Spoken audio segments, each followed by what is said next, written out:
नमस्कार दोस्तों, स्वागत है आपका हमारे यूट्यूब चैनल पर। इस वीडियो में हम डिस्कस करेंगे क्लास 11 बायोलॉजी का chapter 2 biological classification. Short revision करेंगे हम लोग इसका, वो भी कंप्लीट एक्सप्लेनेशन और ट्रिक के साथ। तो वीडियो पूरा देखिएगा फ्रेंड, कहीं भी स्किप ना करें। और अगर आपको मेरा वीडियो अच्छा लगे तो प्लीज़ लाइक, सब्सक्राइब और शेयर करें। आज का वीडियो बहुत ही हेल्पफुल होने वाला है, इसीलिए फोकस के साथ देखें। Let's start biological classification. Biological classification क्या है? ये एक साइंटिफिक प्रोसीड्यूर है जिसमें जितने भी लिविंग ऑर्गेनिज्म हैं उनको अरेंज करके on the basis of similarity and dissimilarity different group और कैटेगरी में रख देना, ये बायोलॉजिकल क्लासिफिकेशन है। Biological classification in the scientific procedure है ऑफ अरेंजिंग ऑर्गेनिज्म को अरेंज करने का इनटू ग्रुप्स में अरेंज करना on the basis of their similarity and dissimilarity, समानता और असमानता के आधार पर, and placing the group in the hierarchy of categories, और हायरार्की कैटेगरी में एक ग्रुप देना। तो सबसे पहले एरिस्टोटल, जिन्हें फादर ऑफ जूलॉजी और फादर ऑफ बायोलॉजी भी कहा जाता है, एनिमल को 2 कैटेगरी में डिवाइड किए। एक इनाइमा विथ रेड ब्लड, जिनमें रेड ब्लड प्रेजेंट था, और एक एनाइमा जिनमें रेड ब्लड नहीं था, विदाउट रेड ब्लड। तो A for absent, A for anaemia, तो जिसमें रेड ब्लड एब्सेंट होगा वो एनाइमा की कैटेगरी में था। लीनियस, फिर लीनियस 2 किंगडम क्लासिफिकेशन दिए जिसमें प्लांट और एनिमालिया था। तो 2 किंगडम क्लासिफिकेशन किनके द्वारा दिया गया था? लीनियस के द्वारा, जिसमें प्लांट और एनिमल किंगडम थे। फिर 3 किंगडम हैकल के द्वारा दिया गया था जिसमें प्लांट, एनिमालिया, प्रोटिस्टा थे। 3 किंगडम क्लासिफिकेशन हैकल के द्वारा दिया गया था जिसमें प्लांटी, एनिमालिया और प्रोटिस्टा थे। फिर 4 किंगडम क्लासिफिकेशन कोपलैंड के द्वारा दिया गया था जिसमें मोनेरा, प्रोटिस्टा, प्लांटी, एनिमालिया थे। 4 किंगडम क्लासिफिकेशन कॉपलैंड के द्वारा दिया गया था जिसमें मोनेरा, प्रोटिस्टा और एनिमालिया थे। और 5 किंगडम क्लासिफिकेशन तो हम सभी जानते हैं, आर.एच. विटेकर के द्वारा दिया गया था। मोनेरा, प्रोटिस्टा, प्लांटी, एनिमालिया और फंगी इंक्लूड थे। आगे बढ़ने से एक बार कैरेक्टरिस्टिक ऑफ 5 किंगडम देख लेते हैं आर.एच. विटेकर का। Monera, protista, fungi, plantae, animalia. तो मोनेरा का सेल टाइप प्रोकैरियोटिक होता है, मोनेरा प्रोकैरियोटिक होता है। उसके बाद जितने भी हैं प्रोटिस्टा, फंगी, प्लांटी, एनिमालिया, सबका सेल टाइप यूकैरियोटिक होता है।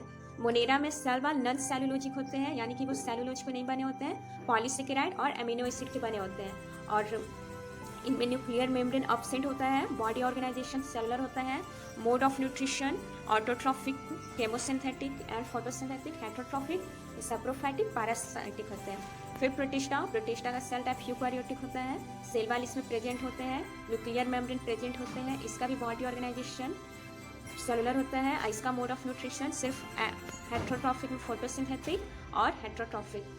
फिर है फंगी में भी सेल टाइप यूकैरियोटिक होता है, और इसमें जो सेल वाल प्रेजेंट होते हैं वो काइटिन के बने होते हैं। फंगी के सेल वाल काइटिन के बने होते हैं, न्यूक्लियर मेम्ब्रेन प्रेजेंट रहता है, body organisation multi cellular loose tissue रहता है। मोनेरा प्रोटिस्टा का सेलुलर था पर इसमें मल्टी सेलुलर लूज टिश्यू रहेगा, और इसका mode of nutrition only heterotrophic रहता है, सैप्रोफाइटिक और पैरासाइटिक। फिर है प्लांटी का भी सेल टाइप यूकैरियोटिक होता है, सेल वाल प्रेजेंट होता है जो सेलुलोज का बना होता है, न्यूक्लियर मेम्ब्रेन भी प्रेजेंट होता है, बॉडी ऑर्गेनाइजेशन टिश्यू ऑर्गेन, इसका mode of nutrition autotrophic, photosynthetic. फिर है एनिमालिया, तो इसका भी सेल टाइप यूकैरियोट होता है, सेल वाल एब्सेंट होता है, न्यूक्लियर मेम्ब्रेन प्रेजेंट होता है, body organisation tissue organ system, mode of nutrition इसमें हेटरोट्रॉफिक, होलोजोइक और सैप्रोफाइटिक होता है। अब क्वेश्चन आ जाएगा सबसे ज़्यादा मोड ऑफ न्यूट्रिशन किसमें प्रेजेंट है, तो इसका राइट आंसर मोनेरा होगा। मोनेरा में ऑटोट्रॉफिक में केमोसाइंथेटिक, फोटोसाइंथेटिक भी है, फिर हेटरोट्रॉफिक में सैप्रोफाइटिक, पैरासाइटिक भी है। इसमें सबसे ज़्यादा मोड ऑफ न्यूट्रिशन प्रेजेंट। अब एक एक करके डिटेल में पढ़ेंगे। सबसे पहले है किंगडम मोनेरा में सिर्फ प्रोकैरियोटिक ऑर्गेनिज्म रहता है, यानी मोनेरा किंगडम ऑफ प्रोकैरियोट है। मोनेरा को 2 मेजर ग्रुप में डिवाइड किया गया, एक आर्कीबैक्टीरिया, एक यू बैक्टीरिया। आर्कीबैक्टीरिया यानी पुराने समय की बैक्टीरिया, और यू बैक्टीरिया जो बैक्टीरिया बाद में आए, इन्हें ट्रू बैक्टीरिया भी कहा जाता है। याद रखिएगा, यू बैक्टीरिया को ट्रू बैक्टीरिया भी कहा जाता है। अब यू बैक्टीरिया को फिर से 2 कैटेगरी में डिवाइड किया गया, एक बैक्टीरिया और एक साइनोबैक्टीरिया। और मोनेरा के कुछ अलग ग्रुप होते ही हैं, जैसे माइकोप्लाज्मा, रिकेटिसी, फिर एक्टिनोमाइसिट्स, ये सब के बारे में हम लोग धीरे धीरे डिटेल में पढ़ेंगे। तो आर्कीबैक्टीरिया सबसे पहले, तो archaebacteria are most primitive prokaryote, पहले ही बताया ये पुराने समय के प्रोकैरियोट है। Archaebacteria are of 3 major type, इसके 3 मेजर टाइप है, मेथानोजीन, हैलोफाइल, थर्मोएसिडोफाइल। तो मेथानोजीन क्या होता है, ये ऑब्लिगेट एनारोब्स होते हैं, एनारोब्स यानी विदाउट ऑक्सीजन सर्वाइव करने वाले। In biogas fermented rich bacteria produce methane. देखिए मेथानोजीन नेम से ही लग रहा है मेथेन प्रोड्यूस करना, तो मेथानोजीन का बायोगैस फर्मेंटर में यूज किया जाता है मेथेन को प्रोड्यूस करने के लिए। मेथानोजीन्स बैक्टीरिया का एग्जांपल है मेथानोबैक्टीरिया, मेथानोकोकस। फिर है हैलोफाइल्स, हैलो मतलब क्या होता है साल्ट, फाइल्स मतलब लविंग नेचर। तो जो जिस बैक्टीरिया का नेचर साल्ट लविंग होता है वो हैलोफाइल्स कहलाते हैं। अब इनका नेचर साल्ट लविंग है तो ये कहाँ पाए जाएंगे, जहाँ पे साल्ट का कंसंट्रेशन हाई होगा। Salt loving bacteria as they are found to live in environment with a very high salt concentration. फिर है थर्मोएसिडोफाइल्स, थर्मो मतलब क्या होता है हीट, एसिडो मतलब एसिड, फाइल मतलब लविंग नेचर। तो जिनको हीट भी पसंद है और एसिडिक नेचर भी पसंद है तो ये कैसे इन्वायरमेंट में रहेंगे, जहाँ का टेम्परेचर बहुत ज़्यादा हो और पीएच बहुत कम हो, एसिडिक हो। Thermoacidophiles live in extremely acidic environment, एकदम एसिडिक इन्वायरमेंट रहेंगे जहाँ पे पीएच लेस दैन 2 हो। That have extremely high temperature, वहाँ पे टेम्परेचर भी बहुत ज़्यादा हाई हो, 110 degree Celsius. They are found in hot sulphur spring, thermoacidophile hot sulphur spring में पाए जाते हैं। अब पूछेगा कौन से bacteria found in hot sulphur spring, तो राइट आंसर थर्मोएसिडोफाइल्स। बैक्टीरिया के सेल वॉल पेप्टिडोग्लाइकन के बने होते हैं। Bacteria are characterised by peptidoglycan cell wall, the bacterial cell structure that are present external to the cell wall. Cell wall के बाहर जो structure present होते हैं वो है glycocalyx, capsule, flagellum, fimbriae, pili. फिर structure internal to the cell wall, cell wall के internal जो स्ट्रक्चर रहते हैं उसमें है plasma membrane, mesosome, nucleoid, cytoplasm, इटिस। बैक्टीरिया को सेप के बेसिस पे क्लासिफाई किया गया। First coccus, coccus spherical shape, जिनका सेल स्फेरिकल होता है। फिर है बैसिलस, तो जिनका शेप रॉड शेप्ड होता है, बैसिलस यानी सेल का शेप रॉड शेप होता है। फिर है स्पाइरिलम, तो स्पाइरिलम स्पाइरल शेप होता है सेल का, जिनसे पता चल रहा है स्पाइरल शेप। और विब्रियो में कॉमा शेप्ड होंगे, कॉमा शेप्ड। याद हो गया, कोकस spherical shaped, bacillus rod shaped, spirillum spiral shape, vibrio comma. Bacteria को स्टैनिंग के बेसिस पे भी क्लासिफाई किया गया। स्टैनिंग समझते हैं, कलरिंग जो लैब में हम लोग करते हैं स्टैनिंग। एक ग्राम पॉजिटिव बैक्टीरिया जिनके फीचर है single layer consisting teichoic acid and retain Gram stain, Gram positive retain Gram stain. इसके एग्जांपल है Bacillus subtilis. Gram positive bacteria क्या हो जाएगा, single layer consisting teichoic acid retain Gram stain, और इसके example है बैसिलस सबटाइलिस। और ग्राम निगेटिव बैक्टीरिया, इसमें 3 लेयर होंगे, ग्राम पॉजिटिव में सिंगल तो इसमें 3 लेयर होंगे, no teichoic acid and do not retain stain. इसके एग्जांपल है स्कीरिया कोलाई। अब हम बात करेंगे बैक्टीरिया के न्यूट्रिशन के बारे में। बैक्टीरिया में दोनों तरह के न्यूट्रिशन मौजूद होते हैं, ऑटोट्रॉफिक यानी अपना खाना खुद से बनाता है, हेट्रोट्रॉफिक दूसरों पे डिपेंड रहता है। ऑटोट्रॉफिक बैक्टीरिया कितने प्रकार के हो सकते हैं, केमो ऑटोट्रॉफिक यानी जो केमिकल की सहायता से अपना खाना खुद बनाते हैं, जनरली वो नाइट्रीफाइंग बैक्टीरिया होता है जैसे नॉस्टोक, एनाबेना। फिर फोटो ऑटोट्रॉफिक बैक्टीरिया जो लाइट की सहायता से अपना खाना खुद बनाते हैं जैसे purple bacteria, green sulphur bacteria.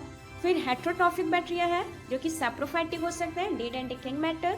फिर सिम्बायोटिक, ऑब्लिगेट रिलेशनशिप एक दूसरे पर डिपेंड रखे जैसे राइजोबियम, फ्रैंकिया। पैरासाइटिक जो दूसरों का न्यूट्रिशन एब्जॉर्ब करते हैं, विब्रियो कॉलरा इसका एग्जाम्पल है। अब साइनोबैक्टीरिया और ब्लू ग्रीन एल्गी। साइनोबैक्टीरिया को ब्लू ग्रीन एल्गी भी कहते हैं। ये फोटोसिंथेटिक प्रोकैरियोट्स होते हैं यानी फोटोसिंथेसिस का प्रोसेस करते हैं क्योंकि इनमें पिगमेंट क्लोरोफिल ए मौजूद होता है, कैरोटीनॉइड्स और फाइकोबिलिन्स पिगमेंट भी होते हैं इनमें। साइनोबैक्टीरिया और blue green algae are photosynthetic prokaryotes with chlorophyll a, carotenoids, phycobilins. They में भी यूनिसेलुलर, वो यूनिसेलुलर हो सकते हैं, कॉलोनी के फॉर्म में हो सकते हैं, मैराइन या तो मैराइन इन्वायरमेंट में रहेंगे या टेरेस्ट्रियल होंगे। Colonies are generally surrounded by gelatinous sheath, उनका जो कॉलोनी होता है वो जेलेटिनियस शीट से कवर होता है। Several cyanobacteria have ability to carrying out nitrogen fixation. कुछ साइनोबैक्टीरिया हैं जिनके पास नाइट्रोजन फिक्सेशन करने की एबिलिटी होती है जैसे Nostoc, Anabaena. The filamentous form possess special cell called heterocysts. कुछ फिलामेंटस फॉर्म होते हैं जिनके पास स्पेशल सेल होता है जिसकी सहायता से वो नाइट्रोजन फिक्सेशन करते हैं और उसे हेट्रोसिस्ट कहते हैं। एग्जाम्पल के लिए नॉस्टोक, एनाबियाना। अब फिगर की हेल्प से समझने की कोशिश करते हैं। ये जो स्पेशल सेल होता है ये हेट्रोसिस्ट कहलाता है, नाइट्रोजन फिक्सेशन में हेल्प करता है। और सराउंडेड बाई जेलेटेनियस सीट, फिगर के सराउंडिंग में जो एक सीट दिख रहा है, सीट, ये म्यूकोलिजिनियस सीट है, इसे जेलेटेनियस सीट भी कहते हैं। नेक्स्ट है हमारा एक्टिनोमाइसिट्स, इससे फंगल बैक्टीरिया भी कह सकते हैं। ये माइसीलियल होता है, यानी इसमें माइसीलिया प्रेजेंट रहता है। तो माइसीलिया होता क्या है, देखिए ये फंगल बैक्टीरिया है, तो इसमें फंगस के कुछ स्ट्रक्चर प्रेजेंट हो सकते हैं। तो देखिए फंगी की बॉडी में जो थ्रीड लाइक स्ट्रक्चर होती है, थ्रीड लाइक स्ट्रक्चर फंगी की बॉडी में, long thread like structure present in fungus body, उसे हाइफाई कहते हैं। हाइफाई नाम सुनेंगे आप लोग, हाइफाई। अब नेटवर्क ऑफ हाइफाई को ही माइसीलिया कहते हैं, network of hi-fi, network of hi-fi mycelia कहलाता है। अब है यहाँ पे माइसीलिया जो होते हैं वो एसेप्टेड और ब्रांच फिलामेंटस होते हैं। ब्रांच तो समझ में आ रहा है, अभी एसेप्टेड क्या है। तो देखिए जब हाइफाई का नेटवर्क रेगुलर होता है तो एसेप्टेड कहलाता है। जब हाइफाई का नेटवर्क रेगुलर होगा तो एसेप्टेड कहलाएगा। जब रेगुलर होगा नेटवर्क ऑफ हाइफाई तो एसेप्टेड कहेंगे, और जब इरेगुलर होगा तो सेप्टेड कहेंगे। जब इरेगुलर होगा तो सेप्टेड कहेंगे, जब इरेगुलर होगा तो उसे सेप्टेड कहते हैं। आई होप आप समझ गए होंगे। क्रिया which form radiating colonies in culture hinge formerly called रे फंगी। ये एक्टिनोमाइसिट्स जो है ये कॉलोनी फॉर्म करते हैं कल्चर में, इसीलिए इन्हें रे फंगी कहता है। अब एक कुछ एक्टिनोमाइसिट्स हैं जो एंटीबायोटिक सेक्रेट करते हैं, जैसे कि स्ट्रेप्टोमाइसिस को देखिए, produce antibiotics such as streptomycin, chloramphenicol, tetracycline, etc. Streptomycin is the largest antibiotic producing genus. सबसे लार्जेस्ट एंटीबायोटिक प्रोड्यूसिंग जेनस कौन है, स्ट्रेप्टोमाइसिन। अब है mycoplasma. Mycoplasma are the simplest and smallest of all free living prokaryote. जितने भी free living prokaryotes हैं उनमें सबसे स्मॉलेस्ट माइकोप्लाज्मा है। They can survive without oxygen, बिना ऑक्सीजन के भी वो सर्वाइव कर सकते हैं। Due to absence of cell wall, cell wall absent होने के कारण the organism can change their shape, organism अपने शेप को चेंज कर सकते हैं क्योंकि उनमें सेल वाल नहीं है, एंड आर प्लियोमॉर्फिक, और इसीलिए ये प्लियोमॉर्फिक है, यानी कि अपना शेप ये चेंज करता है। The organism are often called MLO. इस तरह के ऑर्गेनिज्म को generally MLO, mycoplasma like organism, या पीपीएलओ, प्लूरोपन्यूमोनिया लाइक ऑर्गेनिज्म कहते हैं। They form characteristic colony with egg appearance. ये कैरेक्टरिस्टिक कॉलोनी बनाते हैं जिसका अपीयरेंस फ्राइड एग की तरह होता है। माइकोप्लाज्मा के बारे में एक और बात याद रखिएगा, इसे joker of the plant kingdom भी कहते हैं। Joker of the plant kingdom, mycoplasma को joker of the plant kingdom भी कहते हैं। अब है किंगडम प्रोटिस्टा। जितने भी यूनिसेलर यूकैरियोटिक ऑर्गेनिज्म है वे सभी प्रोटिस्टा के अंडर प्लेस किए गए हैं। प्रोटिस्टा के बारे में स्पेशल बात यह है, it act as connecting link between prokaryotic kingdom Monera and the complex multicellular kingdoms fungi, plantae, animalia. Fungi, plantae, animalia. तो देखिए मोनेरा प्रोकैरियोटिक किंगडम है, fungi, plantae, animalia eukaryotic multicellular है। तो ये दोनों के बीच प्रोटिस्टा लिंक की तरह एक्ट करता है, प्रोटिस्टा लिंक की तरह एक्ट करता है। तो इसके फीचर सभी से मिलते जुलते हैं, तो कन्फ्यूजन होगा, कोई प्लांट बोलेंगे कोई एनिमल बोलेंगे, तो इसीलिए इसका बाउंड्री नॉट वेल डिफाइंड होता है। But the boundaries of this kingdom are not well defined. उम्मीद है आप समझ गए होंगे। अब किंगडम प्रोटिस्टा के जो डिफरेंट मेंबर हैं उसे याद करेंगे, उससे एक ट्रिक के जरिए याद करेंगे। ट्रिक है DSPEC, डस्पेक। तो देखिए डी से हो जाएगा डिनोफ्लैगलेट्स, एस से हो जाएगा स्लाइमोड्स, पी से हो जाएगा प्रोटोजोन्स, ई से हो जाएगा इग्लिनोइड्स, सी से हो जाएगा क्रिस्टोफाइट्स। याद रखेंगे डस्पेक, डी से डिनोफ्लैगलेट्स, एस से स्लाइमोड्स, पी से प्रोटोजोन्स, ई से यूग्लिनोइड्स, सी से क्राइसोफाइट्स। अब हम पढ़ेंगे क्राइसोफाइट्स के बारे में। इसमें दो ग्रुप इंक्लूड है, diatoms, golden algae. Golden algae को डेस्मिड भी कहते हैं। डायएटम्स के बारे में ये बात याद रखिएगा कि इसके जो सेल वाल होते हैं वो सोप बॉक्स की तरह होते हैं। सोप बॉक्स स्ट्रक्चर के इसके सेल वाल होते हैं, यानी सेल वाल ओवरलैप किए हुए रहते हैं। Most of them are photosynthetic, ज़्यादातर ये फोटोसिंथेटिक होते हैं। They are microscopic and planktonic. Microscopic बहुत छोटे स्मॉल साइज के होते हैं, माइक्रोस्कोप में देखते हैं उनको।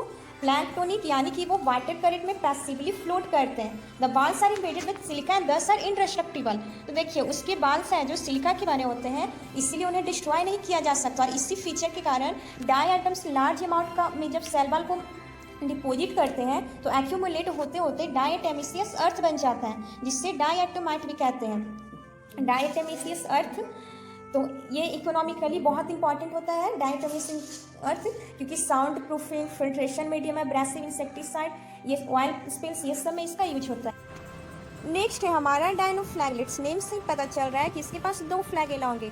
डाई मतलब दो, तो दो फ्लैगेला होंगे, एक ट्रांसवर्सल होंगे और एक लॉन्गिट्यूडनल होंगे। ये ज़्यादातर मैराइन होते हैं, फोटोसिंथेटिक होते हैं, पर इसके कुछ फॉर्म फ्रेश वाटर में भी पाए जाते हैं। इन मोस्ट फॉर्म सेल है जो स्टिफ सेलुलोज प्लेट, सेल के पास सेलुलोज प्लेट होता है, इसके सेल में सेलुलोज पाए जाते हैं। They are motile with two dissimilar flagella, पहले ही मैंने बताई। इसके पास दो फ्लैगेला होता है, एक लॉन्गिट्यूडनल एक ट्रांसवर्सल। सब मैराइन डेनोफ्लैगेलेट्स सो बायोल्यूमिनेसेंस। बायोल्यूमिनेसेंस मतलब दे इमिट लाइट, ये लाइट को इमिट करते हैं। टर्म याद रखिएगा, आपके एग्जाम में आ सकते हैं। बायोल्यूमिनेसेंस, दे इमिट लाइट। इसके एग्जाम्पल नॉटिलूका, गोनियोलेक्स, पायरोसिस्टिस, पायरोडिनियम। और एक इंपॉर्टेंट बात है रेड डिनोफ्लैगेलेट्स। रेड डिनोफ्लैगेलेट्स इसका भी नेम याद रखिएगा, गोनियोलिक्स। गोनियोलिक्स ये इतना रैपिड मल्टीप्लिकेशन करते हैं कि पूरा का पूरा सीड रेड दिखने लगता है, जिसे रेड टाइड भी कहते हैं। Under such rapid multiplication they make the sea appear red. इनका कलर रेड होता है। वैसे डिनोफ्लैगेलेट में सबका अपना अपना कलर होता है, क्योंकि इनमें पिगमेंट पाया जाता है, तो पिगमेंट के बेसिस पे इनका कलर होता है। तो गोनियोलिक्स में रेड पिगमेंट होता है, तो इसलिए रेड दिखते हैं। और ये इतना रैपिड मल्टीप्लिकेशन करते हैं कि सी को वो रेड अपीयरेंस दे देते हैं, इसलिए इन्हें रेड टाइड कहा जाता है। तो ये याद रखिएगा गोनियोलिक्स। अब है यूग्लिनोइड्स। यूग्लिनोइड्स फ्रेश वाटर में होते हैं या तो फिर डैम्प सॉइल में। इनके बारे में जो खास बात है वो ये है कि इनके पास सेल वॉल की जगह प्रोटीन रिच लेयर होता है, जिससे पेलिकल कहते हैं, और इसकी वजह इनकी बॉडी फ्लेक्सिबल होता है। तो अगर क्वेश्चन आए कि यूग्लिनोइड्स की बॉडी फ्लेक्सिबल क्यों होती है, क्या चीज़ ये रिस्पॉन्सिबल है, तो वो है पेलिकल। एकदम मस्ट याद रखना। Third they are photosynthetic in the presence of light. Light के प्रेजेंस में वो फोटोसिंथेटिक होते हैं। व्हेन डिप्राइव्ड ऑफ सनलाइट, जब सनलाइट की कमी होती है, दे भी हैव लाइक हेटेरोट्रॉप्स, तब वो हेटेरोट्रॉप्स बन जाते हैं। ऐसे मोड ऑफ न्यूट्रिशन को मिक्सोट्रॉपिक कहते हैं। याद रखिएगा मिक्सोट्रॉपिक, ये मिक्सोट्रॉपिक होते हैं यूग्लिनोइड्स, यानी कि जब सनलाइट होता है तब ये फोटोसिंथेसिस के प्रोसेस करते हैं, पर जब सनलाइट नहीं होता है तब ये हेटेरोट्रॉप्स बन जाते हैं। एग्जाम्पल याद रखिएगा यूग्लिना, फैकस, यूट्रोपेटिया। आई होप आप लोग समझ पा रहे हैं। अगर आपको कहीं भी थोड़ा भी कंफ्यूजन, डाउट या कोई प्रॉब्लम है तो आप वीडियो दोबारा देख लीजिए, एक बार नहीं 2-3 बार देख लीजिए। मुझे लगता है कि एक लॉन्ग वीडियो देखने के बजाय हम शॉर्ट वीडियो ही 2-3 बार देखेंगे तो माइंड में ज़्यादा कैप्चर हो पाएगा। स्लाइम मोल्ड्स, इसे फंगस एनिमल भी कहते हैं। आर ए क्लोरोफिलस, यानी इसमें क्लोरोफिल एब्सेंट होता है। सैप्रोफाइटिक प्रोटिस्ट, यानी ये डीड एंड डिकेइंग मैटर को खाते हैं, सड़े गले पदार्थ को। Distributed in damp and सैडी places, ये डैम्प एंड सैडी प्लेसेज में रहते हैं। इन्हें ए सेलुलर और सेलुलर स्लाइम मोड में क्लासीफाई किया गया है। ये सुटेबल कंडीशन में एग्रीगेशन बनाते हैं, जिससे प्लाज्मोडियम कहते हैं। ये प्लाज्मोडियम ग्रो करता है, स्प्रेड यानी फैलना। Under suitable condition they form aggregation called plasmodium which may grow and spread. और अनफेवरेबल कंडीशन में सेल डिफ्रेंशिएट होते हैं और स्पोर्स बनाते हैं at their tips. They are extremely resistant and survive for many years even under adverse condition. ये बहुत ही resistant होते हैं, ये एडवर्स कंडीशन में भी सर्वाइव हो जाते हैं। एग्जाम्पल फैसेरम डिक्टिडियम, ये ए सेलुलर स्लाइमूड्स है। फिर डिक्टियोस्टेलियम, ये सेलुलर स्लाइमूड है, याद रखिएगा। अब है प्रोटोजोन्स। प्रोटोजोन्स में भी एक्वेटिक हो सकते हैं, पानी में रहने वाले, फ्रेश वाटर में या तो फिर मैराइन वाटर में। टेरेस्ट्रियल यानी जो जमीन पे रहते हैं, फ्री लिविंग या पैरासाइटिक। देयर बॉडी में भी कवर्ड बाय डेलिकेट मेम्ब्रेन, इसका बॉडी डेलिकेट मेम्ब्रेन से कवर होता है। और मेम्ब्रेन या तो पेलिकल हो सकता है, पेलिकल जानते हैं, प्रोटीन रिच लेयर, या कैल्सियस, कैल्शियम कार्बोनेट का कवर, या सिलिकस सेल या सिलिका का। There are 4 major group of protozoan. Protozoans के 4 मेजर ग्रुप हैं। फर्स्ट है हमारा एमीबॉइड प्रोटोजोन्स हैव सीडोपोडिया, जिसके पास सीडोपोडिया होगा। ये फ्रेश वाटर या मैराइन वाटर में या मॉइस्ट सॉइल में रहेंगे। ये फ्री लिविंग और पैरासाइटिक होते हैं। इसके एग्जांपल है एंटमीबा। एमीबॉइड प्रोटोजोन्स के एग्जांपल है एंटमीबा। फिर फ्लैगेटेड प्रोटोजोन्स, नेम से पता चल रहा है इनके पास फ्लैजेला होगा। तो देखिए पॉसिस फ्लैजेला, ये भी आइदर फ्री लिविंग या पैरासाइटिक होंगे। इसके एग्जांपल है ट्राइपनोसोमा, जो स्लीपिंग सिकनेस को कॉज करते हैं। Flagellated protozoans, possess flagella, either free living और पैरासाइटिक, एग्जांपल ट्राइपनोसोमा। फिर है सिलिएटेड प्रोटोजोन्स, इसके भी नेम से पता चल रहा है कि इनके पास सिलिया होगा, तो ये लोकोमोशन या फूड को ड्राइव करने के लिए ये सिलिया का यूज करते हैं। Cilia are use for locomotion and driving food. इसका एक एग्जाम्पल है पैरामीशियम। फिर है स्पोरोजोन्स। स्पोरोजोन्स नॉन मोटाइल होते हैं, ये पैरासाइटिक होते हैं और इनके लाइफ पीरियड में इन्फेक्टियस स्टेज होता है, जैसे कि Plasmodium. Non motile exclusively parasitic with infectious spore like stage in life cycle, example Plasmodium. Kingdom fungi. Fungi are eukaryotic, ये यूकैरियोटिक होते हैं। एक क्लोरोफिलस यानी इनमें क्लोरोफिल नहीं होता है। हेट्रोट्रॉफिक, फूड के लिए दूसरों पर डिपेंड रहते हैं। स्पोर बियरिंग, इनमें स्पोर प्रेजेंट होता है। नॉन वस्कुलर ऑर्गेनिज्म यानी कि इनमें कोई भी कंडक्टिव टिश्यू प्रेजेंट नहीं रहता, जैसे कि प्लांट के केस में जाइलम एंड फ्लोएम होता है। Cell wall of fungus is made up of chitin और फंगल सेलुलोज। इससे याद रखिएगा फंगस के सेल वॉल काइटिन के बने होते हैं, बहुत इंपॉर्टेंट है। The body of A fungus consist of long cylinder thread like structure called hi-fi. मैं पहले भी बताई हूँ, फंगस की बॉडी में cylinder long thread like structure होता है जिससे हाइफाई कहते हैं, और हाइफाई के नेटवर्क को ही माइसीलियम कहते हैं। फिर ये माइसीलियम दो तरह का होता है, एक होता है सेप्टेट, एक होता है एसेप्टेट। तो जब रेगुलर माइसीलियम होता है तो उसे सेप्टेट कहते हैं, रेगुलर माइसीलियम को सेप्टेट कहते हैं, और इरेगुलर को एसेप्टेट कहते हैं। ये हाइफाई व माइसीलियम भी डिफरेंट टाइप के होते हैं। जब हाइफाई का नेटवर्क रेगुलर होता है, जब हाइफाई का नेटवर्क रेगुलर होता है तो उसे एसेप्टेट कहते हैं, एसेप्टेट। पर वही जब इरेगुलर होता है, जब हाइफाई का नेटवर्क इरेगुलर होता है तो उससे सेप्टेट कहते हैं, सेप्टेट माइसीलियम। जब हाइफाई मल्टी न्यूक्लिएटेड होता है यानी बहुत सारे न्यूक्लियस पाए जाते हैं, in some fungi hyphae are continuous tubes filled with multinucleate cytoplasm, तब उसे कोइनोसाइटिक हाइफाई कहते हैं। In some fungi hyphae are continuous tubes filled with multinucleate cytoplasm are called coenocytic hyphae.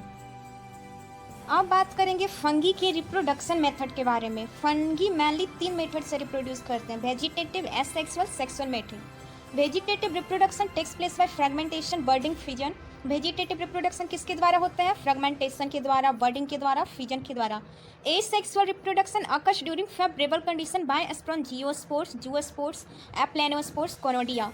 अब देखिए asexual reproduction favourable condition में होते हैं, किसके द्वारा होते हैं?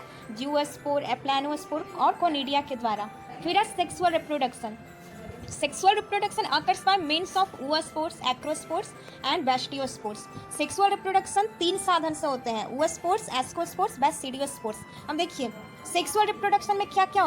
Plasmogamy, fusion of 2 protoplast. Karyogamy, fusion of 2 haploid nuclei and meiosis. तो देखिए प्लाज्मोगैमी में क्या होगा? प्रोटोप्लास्ट का फ्यूजन, 2 प्रोटोप्लास्ट का फ्यूजन प्लाज्मोगैमी कहलाता है। फिर है कैरियोगैमी, तो यहाँ पे 2 न्यूक्लियाई का फ्यूजन होगा। कैरियोगैमी में 2 न्यूक्लियाई, फिर प्लाज्मोगैमी में 2 प्रोटोप्लास्ट। और मियोसिस तो जानते हैं टोटल क्रोमोसोम नंबर का हाफ होना मियोसिस कहलाता है। मियोसिस रिडक्शनल डिवीजन होता है।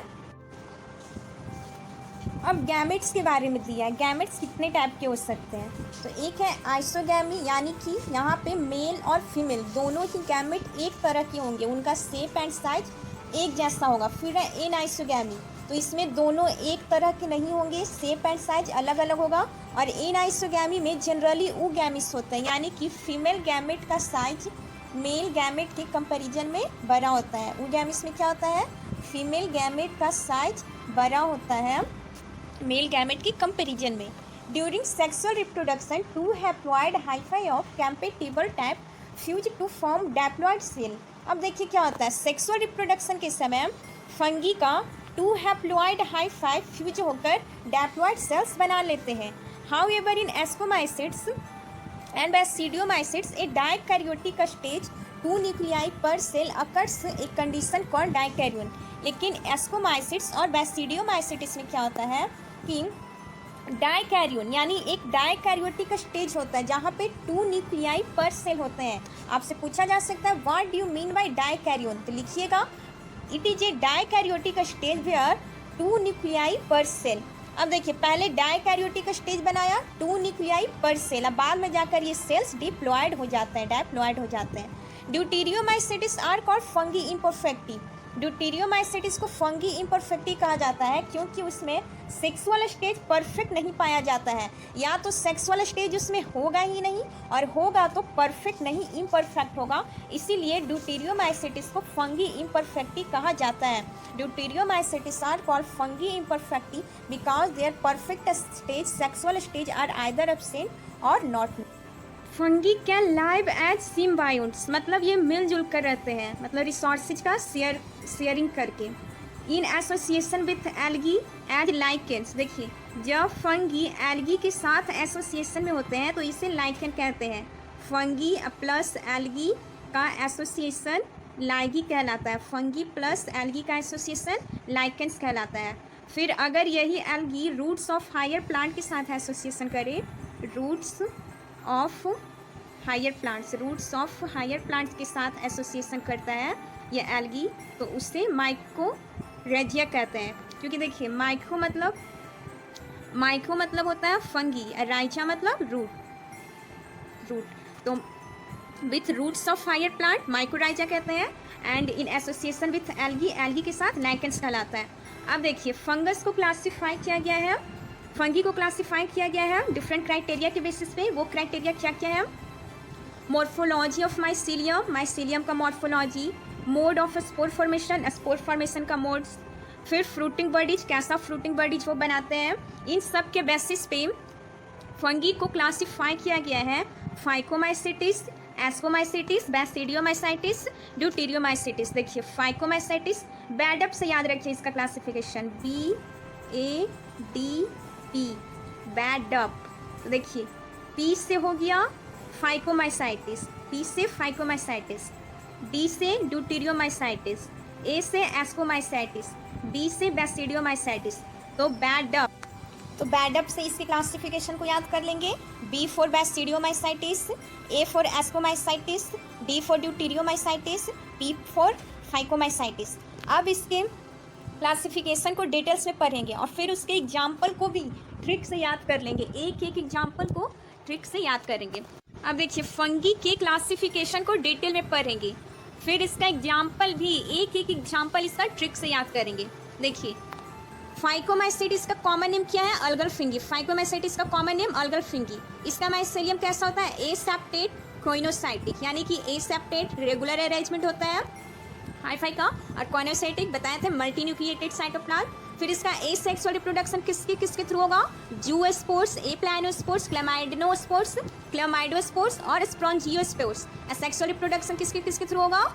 जूस्पोर्स, एप्लानोस्पोर्स, क्लामाइडोस्पोर्स, फिर स्पॉन्जियोस्पोर्स। फिर इसका सेक्सुअल रिप्रोडक्शन कैसा होगा? या तो आइसोगैमी होगा या तो ऊगैमी होगा। आइसोगैमी दोनों ही गैमेट एक सिमिलर शेप एंड साइज के होंगे, और ऊगैमी फीमेल गैमेट का शेप एंड साइज ज़्यादा बड़ा होगा मेल गैमेट की कंपैरिजन में।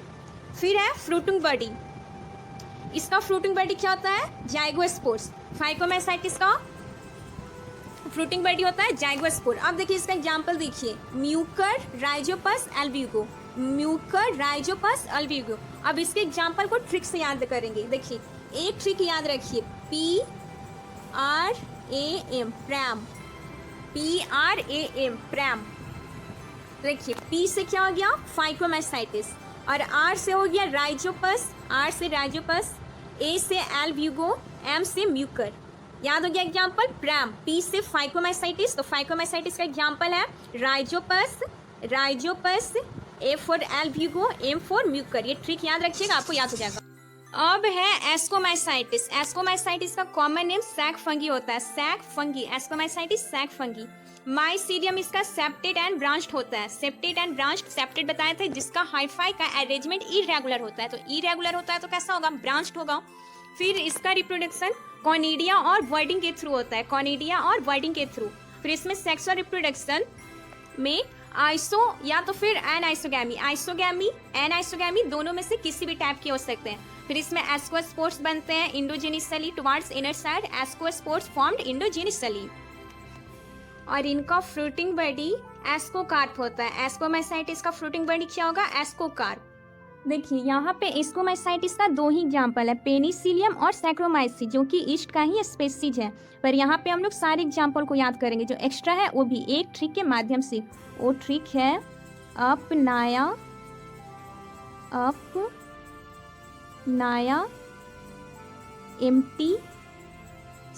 MTC बुक होता है ना नीट के प्रिपरेशन के लिए, तो MTG के जगह MTC रख कर दिए, मतलब कि वो नीट की तैयारी करने के लिए MTG का बुक अपनाया है, तो MTG की जगह MTC कर दिए। तो A से हो गया एस्कोमाइसाइटिस, अब P से हो गया पेनिसिलियम, P से हो गया पेनिसिलियम, और N से हो जाएगा न्यूरोस्पारा, जो इसमें नहीं दिया हुआ है, न्यूरोस्पारा, NEUROSPARA, न्यूरोस्पारा। A से हो गया एस्पेरिगिलस, जो इसमें नहीं दिया है, ASPERGILUS,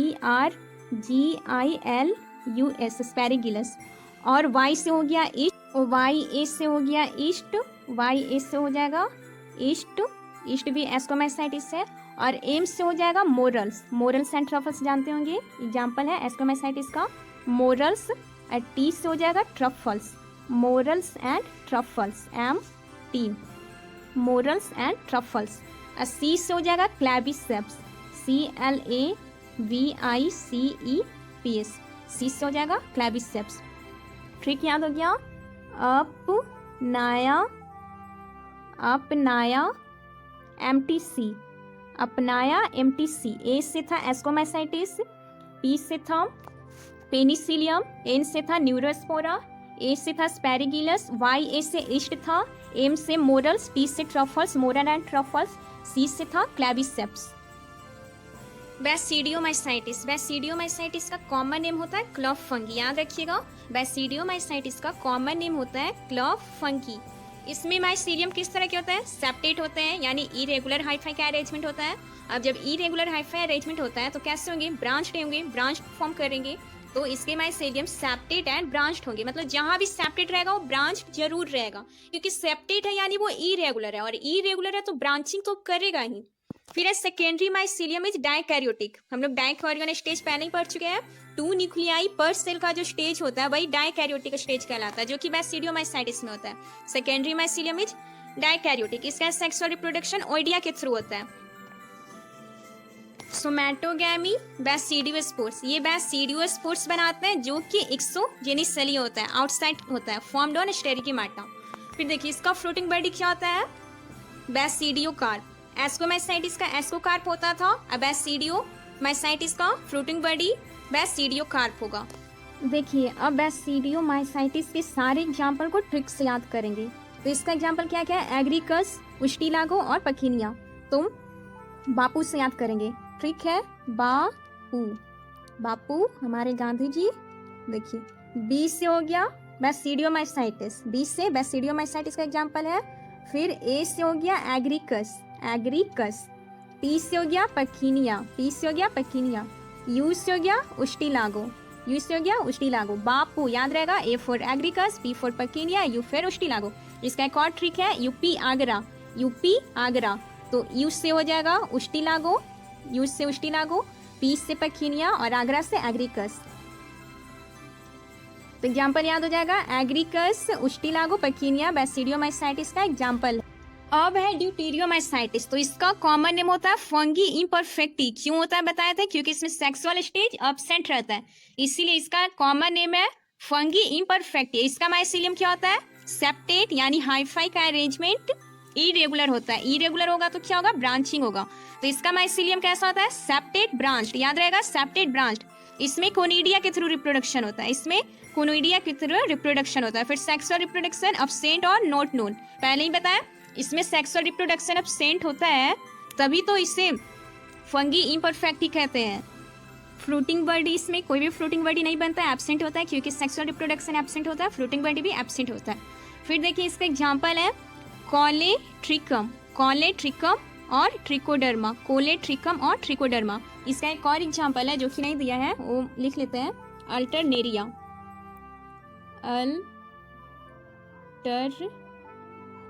अल्टरनेरिया, अल्टरनेरिया। देखिए इसका भी एक ट्रिक है, देखिए CAT से तो याद हो जाएगा आपको, CAT, T से क्या हो जाएगा, ट्रिकोडर्मा, C से हो जाएगा कोलेटोट्रिकम, और A से अल्टरनेरिया बताया, अल्टरनेरिया। तो कैट से आपको याद हो जाएगा। तो फिर देखिए हम CAT के आगे हम D लगा दे रहे हैं, तो क्या हो जाएगा? डकैत। डकैत, डकैत जानते होंगे, जो रात में चोरी करे वो चोर होता है, पर जो दिन दहाड़े चोरी करता है उसे डकैत कहते हैं। तो DCAT। डी का मतलब क्या हो गया कि ये ड्यूटीरियोमाइसाइटिस का एग्जाम्पल है। डी का मतलब हो गया ड्यूटीरियोमाइसाइटिस का एग्जाम्पल है। C4 हो गया कोलेटोट्रिकम। C4 हो गया कोलेटोट्रिकम, याद करिएगा। C4 हो जाएगा क्लोटेट्रिकम। A4 हो जाएगा अल्टरनेरिया। A4 हो जाएगा अल्टरनेरिया। A4 हो जाएगा अल्टरनेरिया। फिर T4 क्या हो जाएगा? ट्रिकोडर्मा। ट्रिकोडर्मा। देखिए डकैत से याद हो गया, डी यानी कि ड्यूटीरियोमाइसाइटिस का एग्जाम्पल है, C कोलेटोट्रिकम, A अल्टरनेरिया, T ट्रिकोडर्मा। तो इस तरह से सारे एग्जाम्पल को भी याद कर लिए। नेक्स्ट है kingdom Plantae. It includes all eukaryotic chlorophyllous photosynthetic multicellular organism, यानी इसके सभी ऑर्गेनिज्म यूकैरियोटिक होते हैं, क्लोरोफिल कंटेन करते हैं, फोटोसिंथेसिस की प्रोसेस करते हैं। A few members are partially heterotrophic such as insectivorous plant और पैरासाइटिक प्लांट। अब प्लांट तो ऑटोट्रॉफ्स होते हैं, आप सब जानते होंगे, क्योंकि इनमें क्लोरोफिल होता है और फोटोसिंथेसिस करते हैं। पर कुछ हेटेरोट्रॉफिक होते हैं, जैसे कि इंसेक्टिवोरस प्लांट, एग्जाम्पल के लिए Venus fly trap, picture plant. फिर cells are eukaryotic with cellulosic cell wall. इसमें है जो सेलुलोजिक सेल वाल सेलुलोज का बना होता है। Life cycle consist of dominant sporophyte and a highly reduced gametophyte swing alternation of generation. Alternation of generation का मतलब होता है इनके एक जनरेशन में 2n पाया जाएगा, तो फिर एक जनरेशन में n पाया जाएगा, और इस तरह से डेप्लॉयड और हैप्लॉयड फिर डिफरेंट प्लांट में डिफर करेगा। तो यही साइकिल चलते रहता है, 2n कभी n, तो इसी को अल्टरनेशन ऑफ जनरेशन कहते हैं। They are cosmopolitan in occurrence and are economically very important. ये इकोनॉमिकली बहुत ही इंपॉर्टेंट होते हैं, क्योंकि इनसे हम फूड, फॉडर, फ्यूल बहुत कुछ प्राप्त करते हैं। प्लांट के क्लास में है algae, bryophyta, pteridophyta, gymnosperm and angiosperm. Plant kingdom के बारे में और भी पढ़ेंगे, इसका एक सेपरेट चैप्टर भी है। अब है एनिमल किंगडम। एनिमल किंगडम का भी सेपरेट चैप्टर है, यहाँ पे कुछ पढ़ लेते हैं। It consist of heterotrophic eukaryotic multicellular organism which have cells that lack cell wall and chlorophyll. देखिए एनिमल के केस में जितने भी ऑर्गेनिज्म है सभी हेटेरोट्रॉफिक होते हैं, फूड के लिए दूसरों पे डिपेंड रहते हैं। यूकैरियोटिक मल्टीसेलुलर ऑर्गेनिज्म होते हैं जिनके सेल में सेल वाल नहीं होता है, उनके सेल में ना तो सेल वाल होता है ना ही क्लोरोफिल होता है। They show holozoic nutrition, holozoic nutrition show करते हैं। एंड डिपेंड्स ऑन प्लांट, वो प्लांट पे डिपेंड रहते हैं, या तो डायरेक्टली या तो फिर indirectly. They show holozoic nutrition, they and depend on plants either directly और इनडायरेक्टली। अब उस सेप्रोट्रॉफी हो सकते हैं, dead and decaying matter, parasite भी हो सकते हैं, दूसरों का न्यूट्रिशन लेंगे। फिर सिम्बायोट भी हो सकते हैं, एसोसिएशन बनाकर रहेंगे। They digest their food in internal cavity and store their food as glycogen और फैट। और जो भी फूड इनटेक करते हैं वो इंटरनल कैविटी के द्वारा डाइजेस्ट करते हैं और फूड को ग्लाइकोजन या फैट के फॉर्म में स्टोर करते हैं। They follow a definite growth pattern and higher forms of elaborate sensory and neuromotor mechanism. Most of them show locomotion. देखिए उनमें एक निश्चित ग्रोथ होता है, प्लांट की तरह इंडिफिनिट नहीं होता है, उनका ग्रोथ पैटर्न निश्चित होता है। They show locomotion. लोकोमोशन यानी मूवमेंट शो करते हैं। Sexual reproduction is by copulation of male and female gamete or gametic fusion only followed by embryo development. अब देखिए सेक्सुअल रिप्रोडक्शन इनमें कैसे होता है, मेल एंड फीमेल कोपुलेट करते हैं, फिर उसके बाद क्या गैमेट बनता है, यही गैमेट फिर एम्ब्रियो में डेवलप होता है। अब है वायरस। वायरस के बारे में खास बात ये है कि ये नहीं तो कंप्लीट लिविंग है और नहीं तो कंप्लीट नॉन लिविंग है, यानी कि ये ऐसे तो नॉन लिविंग होता है, लेकिन जैसे ही प्रोटोप्लाज्म लिविंग बॉडी में इंटर करता है तो वो उसका मशीनरी यूज करने लगता है और फिर ये लिविंग बींग्स की तरह एक्ट करने लगता है। Virus is nucleoprotein entity which is able to utilize and synthetic machinery of living cell of another organism. ये दूसरे ऑर्गेनिज्म का मशीनरी यूज करता है अपने मल्टीप्लिकेशन के लिए, for its multiplication. Virus consist of 2 part. Virus के 2 पार्ट होते हैं, एक होता है न्यूक्लियोइड, एक होता है कैप्सिड। देखिए न्यूक्लियोइड ही है जो इन्फेक्टिव पार्ट है, जो कि मेटाबॉलिक मशीनरी को यूज करता है। किसी भी होस्ट सेल यानी जिसमें वो इंटर कर रहा है दूसरे का सेल, उसका मशीनरी यूज करता है न्यूक्लियोइड अपने सर्वाइवल के लिए। Nucleoid is the infective part which uses the metabolic machinery of the host cell. ये इन्फेक्टिव पार्ट है जो कि यूज करता है metabolic machinery of host cell for synthesis के लिए and assembly of viral component. अब कैप्सिड क्या है? कैप्सिड प्रोटीन कवरिंग है।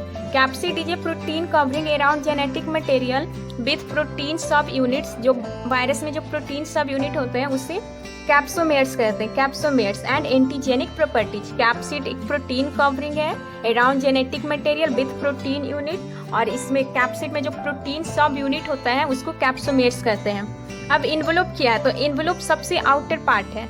Envelope is an outer loose covering present in some animal viruses. ये सभी में नहीं होता है, कुछ एनिमल वायरसेस में होता है। Rarely plant and bacterial viruses. It is made of protein. Envelope है जो प्रोटीन का बना होता है, और इसके सब यूनिट को पेप्लोमर्स कहते हैं। इन्वेलोप के सब यूनिट को पेप्लोमर्स कहते हैं। And lipid carbohydrate of host a virus without envelope is naked virus. अब जिस वायरस के पास इन्वेलोप नहीं होता है उससे नेक्ड वायरस कहते हैं। अब देखिए genetic material of viruses. Virus का जेनेटिक मटेरियल क्या क्या हो सकता है? देखिए उसका genetic material double standard DNA हो सकता है जो कि बैक्टीरियोफेज में पाया जाता है। बैक्टीरियोफेज यानी वैसा वायरस जो बैक्टीरिया को इन्फेक्ट करे, वैसा वायरस जो बैक्टीरिया को इन्फेक्ट करे बैक्टीरियोफेज कहलाता है। तो bacteriophage, pox virus, hepatitis B virus, ये सब का genetic material double standard DNA होता है। फिर सिंगल स्टैंडर्ड डीएनए कॉलीफेज में होता है। डबल स्टैंडर्ड आरएनए रियो वायरस, बूंद ट्यूमर वायरस, ये सब में डबल स्टैंडर्ड आरएनए होता है। रियो वायरस, बूंद ट्यूमर वायरस में डबल स्टैंडर्ड आरएनए होता है। फिर सिंगल स्टैंडर्ड आरएनए किस में होता है? Tobacco mosaic virus, influenza virus, polio virus, retrovirus का एग्जाम्पल है HIV। तो tobacco mosaic virus, influenza virus, polio virus, retrovirus, ये सब का जेनेटिक मटेरियल होता है सिंगल स्टैंडर्ड आरएनए। अब है viroids. Viroids are smallest self replicating particle. ये एक स्मॉलेस्ट सेल्फ रिप्लिकेटिंग पार्टिकल है, खुद से रिप्लिकेट होते रहता है, जो कि डीनर के द्वारा 1971 में डिस्कवर किया गया था। Viroids are the smallest self replicating particle which were discovered by Diener. They are infectious RNA particle which are devoid of protein code. Viroids are obligate parasite. अब देखिए ये है जो इन्फेक्टियस आरएनए पार्टिकल हैं जिनमें प्रोटीन कोड नहीं होता, ये ऑब्लिगेट पैरासाइट होते हैं। ऑब्लिगेट पैरासाइट यानी ये होस्ट पे डिपेंड रहते हैं, अगर होस्ट नहीं रहेगा तो ये भी नहीं रहेंगे। Prions are abnormally folded protein which function as infectious agent. इसमें ये फोल्डेड प्रोटीन मतलब एबनॉर्मली फोल्डेड प्रोटीन होते हैं, और ये प्रोटीन है जो इन्फेक्टियस एजेंट की तरह फंक्शन करता है। They accumulate in nervous tissue and bring about degeneration. ये है जो नर्वस टिश्यू में एक्यूमुलेट होते रहते हैं, फिर इसको डिजेनरेट करते हैं। They accumulate in nervous tissue and bring about its degeneration. जो कॉमन डिजीज होता है प्रायोन्स के द्वारा वो है बोविन स्पॉन्जिफॉर्म इंसेफेलोपैथी। ये कैटल में होता है। बोविन स्पॉन्जिफॉर्म इंसेफेलोपैथी और मैड काउ डिजीज, इसे मैड काउ डिजीज भी कहते हैं in cattle. Its analogous variant Jakob disease. मतलब जिस तरह से ह्यूमन में CJD होता है उसी तरह से कैटल में BSE होता है। वायरॉइड्स प्रायोन्स सभी का जेनेटिक मटेरियल याद रखिएगा। वायरस में न्यूक्लिक एसिड प्लस प्रोटीन होते हैं। वायरस में न्यूक्लिक एसिड प्लस प्रोटीन दोनों ही इन्फेक्टियस एजेंट होते हैं। Nucleic acid plus protein. और वायरॉइड्स में ओनली न्यूक्लिक एसिड। वायरॉइड्स में सिर्फ न्यूक्लिक एसिड रहते हैं, ओनली न्यूक्लिक एसिड। वायरॉइड्स में सिर्फ न्यूक्लिक एसिड होंगे वायरॉइड्स में। फिर प्रायोन्स में ओनली प्रोटीन होगा। देखिए P for prions and P for protein, तो इसका इन्फेक्टियस एजेंट ओनली प्रोटीन होगा। अब देखिए अब है लाइकेन। तो लाइकेन के बारे में हम लोग पहले ही पढ़ चुके हैं। ये सिम्बायोटिक रिलेशनशिप होते हैं, और लाइकेन में जो फंगल का पार्ट होता है उससे माइक्रोबिएंट कहते हैं, और जो फोटोसिंथेटिक पार्टनर होता है एल्गिया साइनोबैक्टीरियम उसको फोटोबायोंट कहते हैं। Lichen are considered as pioneer. अब देखिए इसको पायोनियर क्यों कहते हैं? क्योंकि organism because they make a region suitable for other plant through the weathering in rock and accumulation of organic debris. ये अदर प्लांट के लिए रीजन को सुटेबल बनाता है, रॉक को बेदरिंग करके फिर ऑर्गेनिक डेब्रिस को एक्यूमुलेट करके प्लांट के लिए रीजन को सुटेबल बनाता है। अब देखिए लाइकेन के बारे में एक और बात है कि इसे पॉल्यूशन इंडिकेटर भी कहा जाता है। यानी कि जहाँ पे लाइकन का पॉपुलेशन घट रहा है, यानी कि वहाँ पे एयर पॉल्यूशन बढ़ रहा है। आई होप आपको वीडियो अच्छा लगा, तो प्लीज़ लाइक सब्सक्राइब शेयर करें।